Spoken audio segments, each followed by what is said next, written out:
Hi friends! ముందుగా మన ప్రేక్షకులందరికీ కూడా నమస్కారం అండి. ఈరోజు మేము షేర్మన్ కర్రీ వండుకోవటం జరుగుతుంది. అది ఎలా వండుకోవాలో ఏంటో వీడియో తీశాను. మీరు కూడా అలా వండుకోండి. కర్రీ అయితే చాలా చాలా టేస్టీగా వచ్చింది.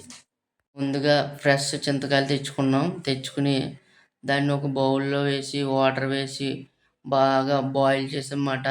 ఆ బాయిలింగ్ అవ్విన తర్వాత చింతపండు గుజ్జు తీసి వడకట్టి ఒక బౌల్‌లో వేసి పక్కన పెట్టుకున్నాం.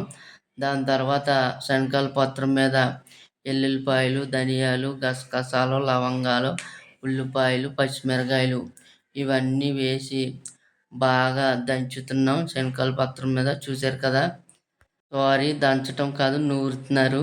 మనకు తెలియక దంచటం అనేసాను. చూసారు కదా ఎలా నూరుతున్నారో. ఇలా నూరుకుని మనం స్వయంగా ఇవన్నీ కూడా తయారు చేసుకుంటే కర్రీ అయితే చాలా చాలా టేస్టీగా వస్తుందన్నమాట. ఇలా మా నాన్నమ్మ గారు చెప్పారు. ఇలా వండుకునే విధానం ఇవన్నీ కూడా. అయిపోయిన తర్వాత స్టవ్ కాడికి వచ్చాం. స్టవ్ వెలిగించి ఆ స్టవ్‌లో షేర్మన్ వేసేస్తున్నామన్నమాట. మనం ముందుగా తగినంత సరిపడా ఆయిల్ వేసుకోవాలి. ఆయిల్ వేసిన తర్వాత మనం ఇందాక ఉల్లిపాయలు, ఎల్లుల్లిపాయలు, పచ్చిమిరపకాయలు ఇవన్నీ నూరుకున్నాం కదా! ఆ పేస్ట్‌ని మనం షేర్మన్‌తో శుభ్రంగా మిక్స్ చేసేయాలి. అలాగే సరిపడా ఉప్పు, కారం వేసుకుని దాని తర్వాత ఇలాగా బాయిల్ చేయాలన్నమాట.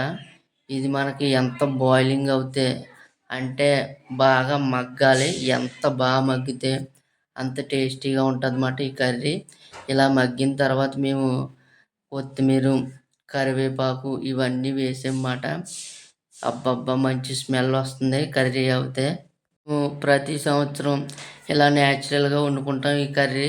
బయట షాపుల్లో మసాలాలు అవి వెయ్యం. మాకు మేమే నూరుకుని కర్రీలో మసాలా ఇవన్నీ వేయటం జరుగుద్ది. చూసారు కదా! లాస్ట్‌లో కర్రీ అయితే రెడీ అయిపోయింది. ఇప్పుడు మేము కర్రీ కలుపుకొని భోజనం చేస్తున్నామన్నమాట. మీకు టేస్ట్ చూసి ఎలా ఉంది ఏంటో చెప్తాను. అబ్బబ్బా! సూపర్ ఉంది. ఎక్సలెంట్‌గా వచ్చింది. అలాగే మనకి సపోర్ట్ చేయండి. లైక్ చేయండి. షేర్ చేయండి.